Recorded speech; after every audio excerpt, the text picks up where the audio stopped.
Hi, I'm Wayne Allyn Root for Personal Liberty. My video commentary this week is in response to President Obama's comments that business owners owe government and others for our success. My message to Obama: we built it. We don't owe you a thing. As a matter of fact, you owe us. President Obama has it backwards. Business owners don't owe credit to government for their success. Government owes us credit for its existence. Government doesn't enable or empower business owners. Business owners empower government. Business owners would do just fine with no government, but government employees, and the takers of society, those who accept checks from government, could not survive without us, the creators, producers, and taxpayers. Simply put, we pay all the bills for your government. We're the ones you ought to be thanking. Let me paint a picture even an economic illiterate like Obama can understand. Let's say you own a restaurant. Who needs whom? Do the patrons of the restaurant need you, the restaurant owner? No. They could choose any one of 1,000 other restaurants in your big city. They could stay home and cook for themselves, or they could even choose to not eat tonight. Most Americans could use a day off from eating. But you, the business owner, couldn't survive without customers. You desperately need the patronage of your customers. You need to be nice, genuflect, and show gratitude. Without customers, you couldn't stay in business. Every employee of your restaurant is even dependent on the customers for their checks. Even ignorant leftists and socialists in Obama's cabal can't argue with that. Now let's extend that business model to government. Government is the business. The taxpayers are the customers, just like the restaurant example. Government doesn't survive if the customers, the taxpayer, doesn't pay the bills. Government is dependent on us, our hard work, our taxes. If we go on strike and stop paying, government goes out of business. The only difference is that in a free market capitalist society, the customer freely chooses to spend his or her money at the restaurant of their choice. But in the case of government, the customer is limited to only one choice. If government can't pay the bills, instead of going out of business, government just raises taxes and extorts more money out of the taxpayer. So why does Obama think we owe him?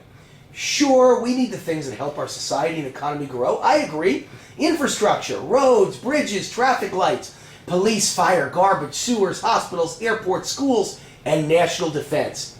Though much of that could be handled by private enterprise. But Obama misses the crucial point.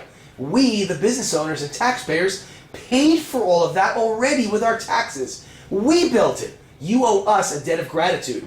Without our business taxes, Social Security taxes, payroll taxes, workers' comp, sales taxes, property taxes, income taxes, and don't forget estate taxes, we even pay you after we're dead, there would be no money for all those things that Obama values. Why would we thank you for the things we already paid for? When the customer walks out of the restaurant, or the toy store, or the hardware store, who thanks whom? The business owner thanks the customer for spending our money in his establishment. Instead of telling us how much we owe government, the progressive leftists and socialists in Obama's cabal should be thanking us. Without taxpayers, you wouldn't be able to build all your infrastructure and your bridges and highways and schools and airports. Your infrastructure exists because of us, because of our hard work. Your schools exist because of rich business owners who pay huge property tax bills. Your Social Security and Medicare and welfare and food stamps and unemployment exists because of business owners paying into the system. Yes, President Obama, it all exists because business owners do, in fact, work harder and smarter. And you'd better thank God we do it, or you'd be up the proverbial creek without a paddle. We're not dependent on government, Mr. Obama. Every government program and employee and handout addict is dependent on us. If we don't write the checks, you don't get paid. Or do you think money grows on trees? Like any smart small business owner, government should be treating its customers with honor, respect, and gratitude. Mr. Obama, you need to learn to say please when you ask for our money and thank you after we pay. You need to learn how to treat customers well or they will go away.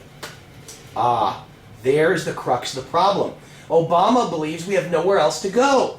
But we are going away. It's happening right now. In response to the way you've treated customers, Mr. Obama, they are leaving. American business is on strike. That's why there are no new jobs, and there won't be till after November 6th. The customers are not showing up anymore. Many are scaling back. Some businesses and some business people are going underground rather than work all day like slaves to pay 60% of their earnings to government. Some are retiring, or at least thinking about it. A poll just a few days ago shows because of Obamacare, 83% of all doctors are thinking of retiring. The idea of citizens being slaves to Mr. Obama just doesn't work out so well. And then there's the big one. Americans are leaving for places that treat customers better. Even Obama's rich, elite leftist crowd is refusing to pay the higher taxes he wants. Examples. One of the co-founders of Facebook renounced his citizenship and left for Singapore, where the income taxes are more tolerable and the capital gains are zero. Even though he's a latte-drinking, tree-hugging San Francisco Bay Area liberal, this Facebook co-founder left America rather than pay Obama's oppressive taxes. How about Denise Rich? She could be one of the top 5 Democratic contributors in all of America in the last 20 years. She's best friends with the Clintons, yet she just renounced her citizenship days ago. She too refuses to pay the massive Obama taxes on the way. So far it's a trickle of ultra-rich that are leaving. Soon, if Obama's reelected, it will become a torrent. I personally know hundreds of business owners, small business owners, exploring their options right now. Many are ready to leave the moment Obama's reelected.